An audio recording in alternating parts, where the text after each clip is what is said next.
Hi friends, good evening. ఇవాళ నేనేం చెప్పబోతున్నానంటే ఈనాడు మ్యాగజైన్లో వచ్చినటువంటి భువన విజయం ఈ కథ రాసిన వారు వాణిశ్రీ అనమాట. ఈ కథ చెప్పుకుందాం. భువన, ఈవినింగ్ ఆఫీస్ నుంచి ఇంటికి ఎప్పుడొస్తావు? వచ్చి కలుస్తాను. నేను రేపు యుఎస్ వెళ్తున్నాను కాల్ చేసి చెప్పింది స్వాతి. ఇంటి దగ్గరే ఉన్నాను అంది భువన. ఆఫీస్కి హాలిడేనా? కాదు, నేనే సెలవు పెట్టాను.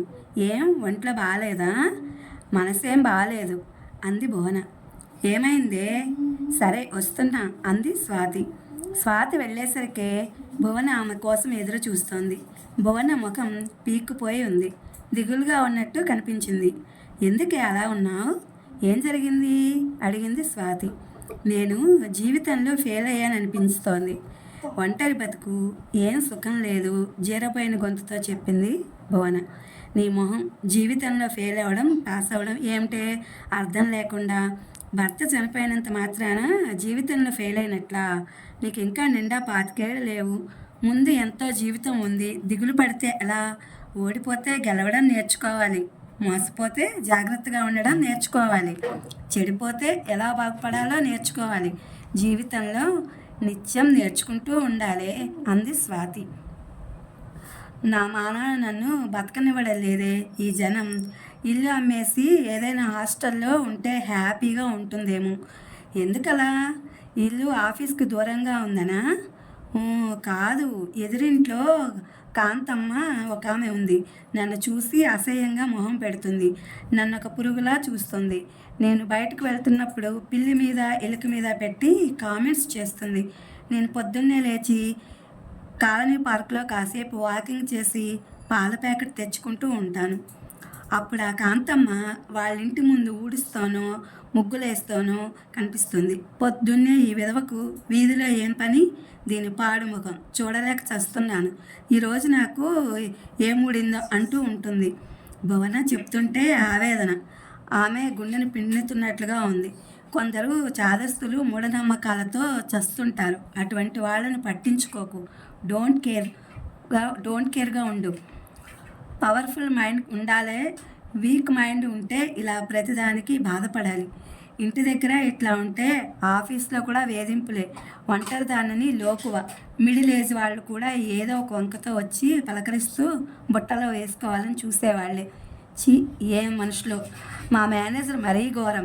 ఛాంబర్కి పిలిచి పర్సనల్ విషయాలు మాట్లాడతాడు. ఒంటరిగా ఎట్లా ఉంటున్నావు? తోడు కావాలనిపించడం లేదా?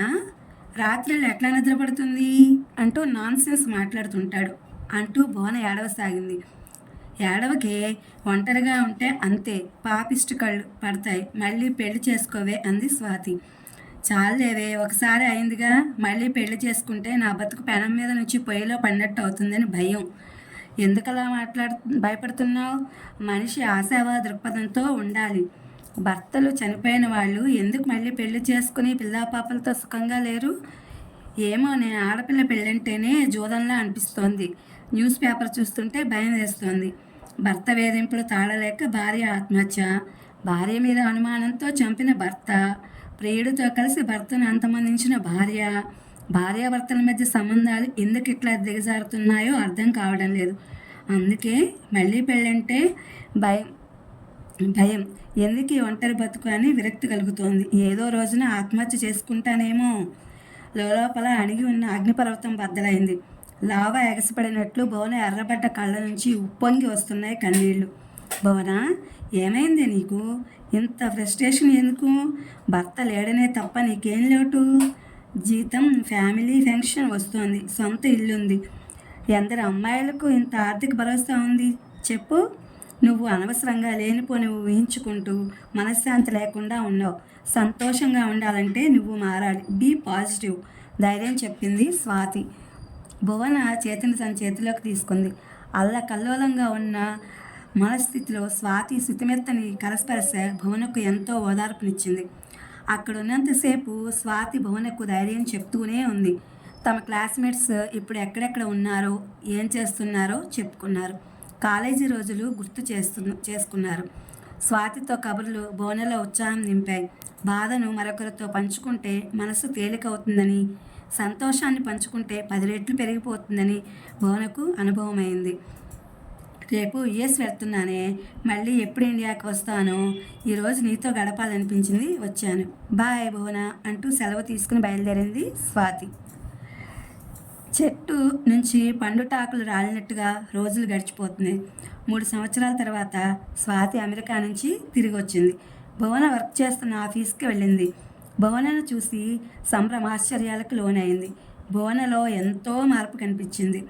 ఆమె ముఖం కళకళలాడుతోంది. మెడలో నల్లపూసల గొలుసు, మంగళసూత్రాలు చూసి భువన మళ్ళీ పెళ్లి చేసుకుందని గ్రహించింది.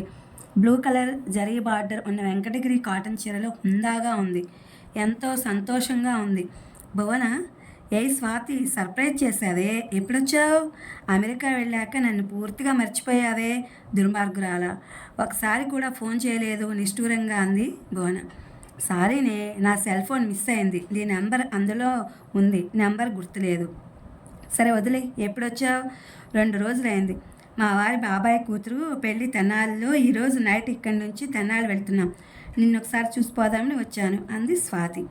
పద, క్యాంటీన్లో కూర్చుని కాఫీ తాగుతూ కబుర్లు చెప్పుకుందాం అంటూ భువన దారి తీసింది. ఇంతకుముందు చూసినప్పుడు దిగులుగా వాడిన మొగ్గలా ముడుచుకుని ఉన్న భువన ముఖం ఇప్పుడు పువ్వులా వికసించింది. నూతన కాంతి పులుముకుని నిగారించింది. క్యాంటీన్లో ఇద్దరు కార్నర్ సీట్లో కూర్చున్నారు. చెప్పవే భువన, ఎప్పుడు పెళ్లి చేసుకున్నావు? ఎలా జరిగింది? నాకు చాలా సంతోషంగా ఉంది నిన్ను చూస్తుంటే. అప్పుడు మీ ఇంట్లో నీ వాలకం చూసి భయం వేసింది, ఏమైపోతావో అని. ఎనీహౌ హ్యాపీగా ఉన్నావా అంది స్వాతి. అంతా గమ్మత్తుగా జరిగిందే. మా ఆఫీస్కి కొత్తగా వచ్చి చేరాడు కిషోర్. అతని రాకతో నా జీవితం మలుపు తిరిగింది.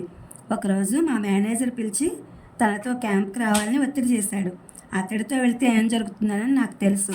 ఫ్రస్ట్రేషన్తో నేను ఏడుస్తూ కూర్చున్నాను. అప్పుడు కిషోర్ వచ్చి కారణం అడిగితే మేనేజర్ వేధింపుల గురించి చెప్పాను. నువ్వు ఏడవడం కాదు భువన, వాడిని ఏడిపించాలి అని నేను ఏం చేయాలో చెప్పాడు.